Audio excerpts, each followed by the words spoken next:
अस्सलाम वालेकुम, कैसे हैं आप लोग। उम्मीद करता हूँ आप सबके सब जो हैं बिल्कुल खैरियत से होंगे। आज हम एक्सरसाइज नंबर 1.3 जो से स्टार्ट करने जा रहे हैं। तो पहला क्वेश्चन आप लोगों को स्क्रीन के ऊपर नजर आ रहा है, जो कि क्या है, which of the following matrices के जितने भी ये नीचे मैट्रिसेस दिए गए हैं इनमें से कौन से, विच का मतलब कौन से, आर कन्फर्मेबल, मौजू है या सूट करते हैं फॉर एडिशन, ऐड करने के लिए। कन्फर्मेबल का मतलब ये होता है कि जैसे ये मैट्रिक्स है और ये मैट्रिक्स है, क्या ये इन दोनों को हम ऐड कर सकते हैं। तो अब सवाल एक और पैदा होता है कि सर क्या ऐसा कोई रूल होता है कि मैट्रिक्स को ऐड करने से पहले जो हमें पता होना चाहिए। तो बिल्कुल इसीलिए क्वेश्चन बनाया गया है कि कोई भी दो मैट्रिक्स जब ऐड करने लगते हैं तो आपने देखना होता है कि उनके ऑर्डर सेम है या नहीं है। एक और सवाल पैदा हुआ कि सर ऑर्डर किसे कहते हैं, यानी मैट्रिक्स का ऑर्डर क्या होता है। तो मैट्रिक्स का ऑर्डर ये होता है कि किसी भी मैट्रिक्स में कितनी रोज और कितनी कॉलम है। मिसाल के तौर पर इस मैट्रिक्स ए के अंदर 2 रो हैं और इसके साथ साथ 2 ही कॉलम है, तो इसका ऑर्डर क्या हो जाएगा, इसका ऑर्डर हो जाएगा यहाँ पे 2/2। ठीक है, इसी तरह अगर इसका देखें तो इसका ऑर्डर क्या होगा। तो ऑर्डर मतलब कितनी रोज कितने कॉलम है इसके अंदर। तो इसके अंदर 1 2 3 3 रोज हो गई और 1 2 2 कॉलम। तो इसका ऑर्डर क्या लिखेंगे हम, इसका ऑर्डर लिखेंगे 3/2।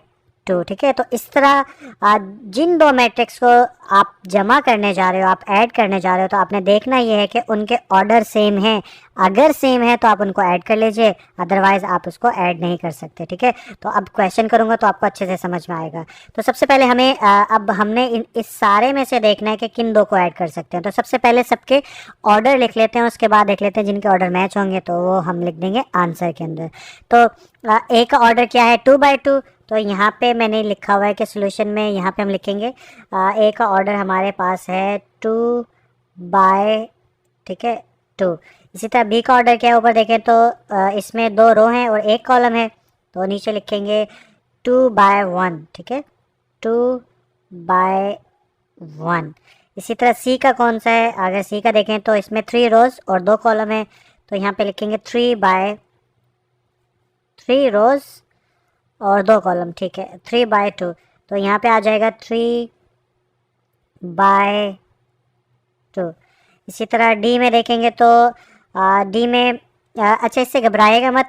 2 और 1 कितना होता है, 3 होता है ना। तो मैं इसकी जगह बस इन्होंने ऐसे ही लिखा है कि बच्चे जो हैं कंफ्यूज ना हो। मिसाल के तौर पे ये क्यों लिखा है, ये भी एक इंटरेस्टिंग सवाल आपको बता दूं। अगर कहीं पे लिखा है 2 + 1 और 3, और अगर सेकंड केस में लिखा हुआ है मेरे पास 3, तो क्या इन दोनों में फ़र्क है कोई। तो इन दोनों में कोई फ़र्क नहीं है, बिकॉज के 2 और 1 कितना होता है, 3। तो जब इसको ऐड करेंगे तो ये ऐसा मैट्रिक्स ही बन जाएगा। अब सवाल ये पैदा होता है कि सर अगर इतनी सी ऐसी बात है तो फिर यहाँ पे ये क्वेश्चन लिखा क्यों। वो इसलिए लिखा बिकॉज आप लोग समझ सको कि अगर इसके साथ यहाँ पे कुछ ऐड हो रहा है तो ये एक ही नंबर की बात हो रही है, इसी प्लेस की बात हो रही है। ऐसा नहीं है कि आप इसको इसके साथ जोड़ दो। तो इन दोनों के अलग अलग फ़र्क रखने के लिए ऐसा इन्होंने क्वेश्चन लिखा है। ठीक है, तो जो मैं समझ पाया वो मैंने आपको बता दिया। तो मैं एक्चुअली में इसका ऑर्डर क्या होगा, इसका ऑर्डर होगा 2/1, क्योंकि इसमें 2 रोज हैं और 1 कॉलम है। तो डी में लिख देंगे 2/1। तो यहाँ पे लिख देंगे 2/1। इसी तरह ई में चलें तो ई में कितने हैं, 2/2। तो यहाँ पे लिख देंगे 2/2। ठीक है, इसी तरह एफ में चलें तो इसमें कितने ऑर्डर हैं, इसका क्या ऑर्डर है, 1 2 3 रोज हैं और साथ में इसके क्या 1 2 2 कॉलम है। ठीक है, इस प्लस वाले से कोई मतलब नहीं है, इसको जमा करके ऐसे भी लिख सकते, हमें बस ऑर्डर पे ध्यान रखना है। तो कितना था, 3/2। तो यहाँ पे लिख दूंगा मैं 3/2। अब हम ऑर्डर मैच करके देख लेंगे, जिनके ऑर्डर आपस में मैच होते हैं वो आपस में ऐड हो सकते हैं। मिसाल के तौर पे अगर देखें तो ऑर्डर, इसका ऑर्डर ये 2/2 है और कौन सा 2/2 है, और देखें तो ये 2/2 है। तो इसका मतलब ऑर्डर ऑफ ई और ऑर्डर ऑफ ए जो है आपस में इक्वल है, इसलिए हम ऐड कर सकते हैं किसको, ए बी को। तो हम यहाँ पे लिख देते हैं कि ए एंड बी, और इसके अलावा हम किसको यानी कि ये तो हमारा हो गया कैंसिल। ठीक है, इसके अलावा हम किसको ऐड कर सकते हैं, अगर गौर से देखें तो हम कर सकते हैं 2/1 कोई है, यस, इसको और इसको ऐड कर सकते हैं। तो इट्स मीन बी और डी जो है इसको ऐड कर सकते हैं। तो यहाँ पे लिख देते हैं बी एंड डी। तो सेकंड जो 2 आए, बी एंड डी हमारा आंसर आ गया। थर्ड में हम यानी कि कौन सा ऐड कर सकते हैं अगर देखें तो अब ये 3 2 बच गया, तो यस ये दोनों हम ऐड कर सकते हैं, यानी सी और एफ ऐड कर सकते हैं। तो यहाँ पे लिख देते हैं हम सी एंड एफ, और नीचे जो है यहाँ पे लिख देते हैं above pair of matrix can be added. तो ये यहाँ पे मैंने लिख भी दिया। तो इसके साथ ही पहला क्वेश्चन खत्म हो गया। तो आई होप ये आसान सा था, आपको समझ में आ गया होगा। तो क्वेश्चन नंबर 2 आप लोगों को स्क्रीन के ऊपर नजर आ रहा होगा, जिसमें क्या कहा जा रहा है, फाइंड द एडिटिव इनवर्स। क्या आपने एडिटिव इनवर्स मालूम करना ऑफ द फॉलोइंग मैट्रिसेस, जो भी यहाँ पर तो नहीं है लेकिन जो भी बुक के अंदर आपको नजर आ रहे हैं, जो भी सॉल्व करूंगा उन सब मैट्रिसेस का। तो पहला सवाल तो आप लोगों के माइंड में यही आना चाहिए कि सर एडिटिव इनवर्स जो है वो किसे कहते हैं। तो देखिए इनवर्स का मतलब होता है उलट, ठीक है, किसी भी चीज़ का उलट। ऐड का मतलब एडिटिव जो है वो ऐड से निकला है, ठीक है। ऐड का मतलब क्या होता है, प्लस। तो एडिटिव इनवर्स अगर मिला के देखो दोनों, तो ऐड का उलट यानी जमा का उलट, प्लस का उलट। प्लस का उलट क्या होता है, प्लस का उलट जो होता है वो माइनस होता है। तो एक कॉन्सेप्ट तो इस वर्ड को याद रखने का ये है। दूसरा कॉन्सेप्ट जो है ये मैंने खुद ही से अलग अलग कर दिया, एक्चुअली ऐसी कहानी है नहीं, लेकिन फिर भी दूसरी तरह से अगर समझें तो आप इसको ऐसे समझ लो कि 5 के अंदर मैं क्या ऐड करवाऊँ कि मेरे पास 0 आ जाए, ठीक है। तो आप सोचें 5 के अंदर मैंने इतने ही माइनस करवाऊँगा तब 0 आएगा। तो उसके लिए मैं क्या कर दूँगा, अगर मैं यहाँ पे -5 पुट कर दूँ, और अब देखिए ये 5 क्या हो गया -5 और इधर आ गया 0। तो बेसिकली जो इंडिकेशन हुआ 5 के अंदर -5 जो है पुट करोगे तो 0 आ जाएगा। ठीक इसी तरह अगर अल्फ़ाबेट्स में बात करें, ए है, ए का एडिटिव इनवर्स जो होगा वो क्या होगा, तो आप सिंपल सी बात है 0 माइंड में रखिए कि प्लस ए के अंदर क्या ऐड करूँगा, तो ऑब्वियसली बात है माइनस ए, तो ये इसका एडिटिव इनवर्स हो जाएगा। तो कोई भी मैट्रिक्स है उसका एडिटिव इनवर्स क्या होगा, वो ये होगा कि जो भी मैट्रिक्स है उसके अंदर जो साइंस है उन सब साइंस को बदल दो तो वो एडिटिव इनवर्स कहलाएगा, ठीक है। तो ये सारा बैकग्राउंड था, बाकी क्वेश्चंस करते हैं तो आपको अच्छे से समझ में आ जाएगा। तो पहला मैट्रिक्स हमारे सामने जो है जिसका एडिटिव इनवर्स मालूम करना है वो है ए। तो अब ए का एडिटिव इनवर्स मैं कैसे मालूम कर सकता हूँ, तो सो सिंपल, मैं इनके साइन बदल दूंगा। तो जैसे ए का एडिटिव इनवर्स क्या हो जाएगा, -ए, थोड़ी सी जगह कम पड़ जाएगी, इसको नीचे से शुरू करते हैं। ए का एडिटिव इनवर्स हो जाएगा -ए, और यहाँ पर आ जाएगा इस सारे का, जैसे नेगेटिव मैट्रिक्स में करते थे, इन सारों के साइन बदल दो। माइनस प्लस का था तो माइनस में, ये भी प्लस का था तो माइनस में, ये माइनस का था तो प्लस में, और ये माइनस में, और ये यहाँ पे हमने ब्रैकेट क्लोज कर दी। तो बेसिकली अब जो है क्या किया कि इसका एडिटिव इनवर्स ये है, यानी इसका एडिटिव इनवर्स ये है, तो इसलिए मेंशन भी कर देंगे हम यहाँ पे स्टेटमेंट की सूरत में। तो ये यहाँ पर मैंने मेंशन भी कर दिया कि एडिटिव इनवर्स ऑफ ए जो है वो ये हमारे पास मौजूद है, ठीक है।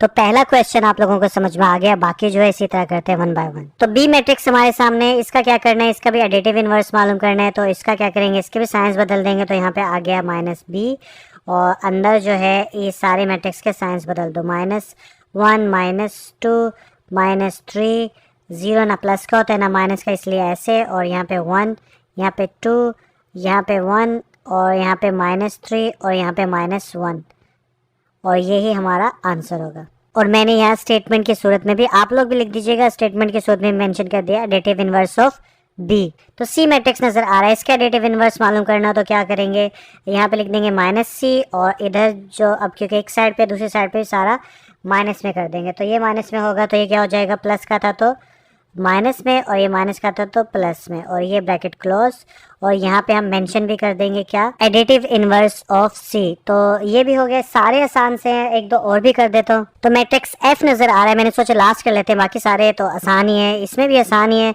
लेकिन करना कुछ फॉर्मेलिटीज का पड़ती हैं। तो इसका एफ का एडिटिव इनवर्स -f हो गया, और इधर जो है हम अपने सारे साइंस बदल देंगे। यहाँ पे आ जाएगा -3 अंडर रूट, -1 +1 और -2 अंडर रूट, और यहाँ पर लिख देंगे हम एडिटिव इनवर्स ऑफ एफ, ठीक है। तो ये सेकंड क्वेश्चन जो है, आई होप बाकी क्वेश्चंस आप खुद कर लोगे। अगले क्वेश्चन की तरफ चलते हैं। तो क्वेश्चन नंबर 3 आप लोगों को स्क्रीन के ऊपर नजर आ रहा है, जिसमें कि हमें क्या कहा जा रहा है कि इफ अगर ए मैट्रिक्स ये वाला हो, बी मैट्रिक्स ये वाला हो, सी मैट्रिक्स ये वाला हो, और डी मैट्रिक्स ये वाला हो, तो आपने मालूम करने हैं जितने भी क्वेश्चन नंबर 3 के अंदर क्वेश्चंस हैं उन सबको सॉल्व करना है। यानी कि आप ये समझ लीजिए, ए की जगह हम क्या करेंगे, ए मैट्रिक्स की वैल्यू पुट कर देंगे जो कि ये वाली है, ठीक है।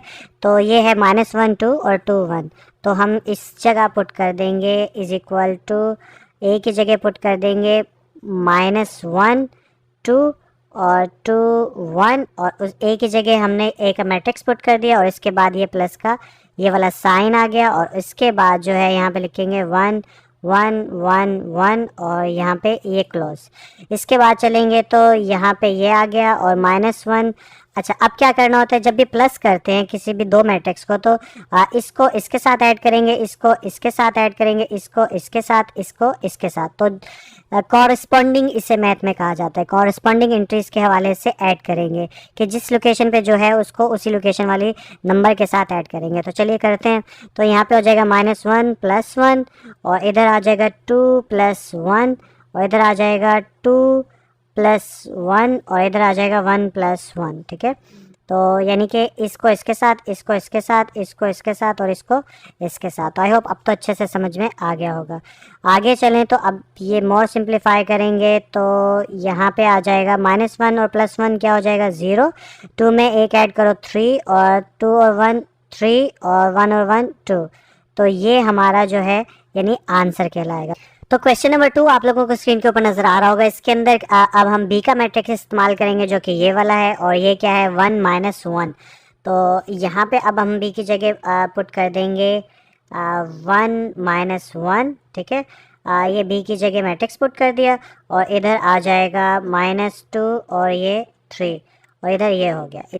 इसके बाद जो है अब हम इनको ऐड कर लेंगे, ऐड करें तो ये हो जाएगा 1 + (-2) और यहाँ पे आ जाएगा -1 + 3 और यहाँ पे ये स्क्वायर ब्रैकेट क्लोज। आगे चलें तो अब ये हो जाएगा 1 - 2 यानी कि ये हो जाएगा 1 - 2 क्योंकि प्लस माइनस माइनस हो जाएगा और सॉरी फ्रैक्शनल फॉर्म में लिख रहा हूँ यहाँ पे। और 3 में से -1 गया तो हमारे पास कितना आ जाएगा +2 आ जाएगा। ठीक है, और ये ब्रैकेट ऐसे हो जाएगी। इसको फर्दर आगे चलाऊँ तो अब ये हो जाएगा यहाँ पे अब -2 में से 1 गया तो -1 और यहाँ पे आ जाएगा 2।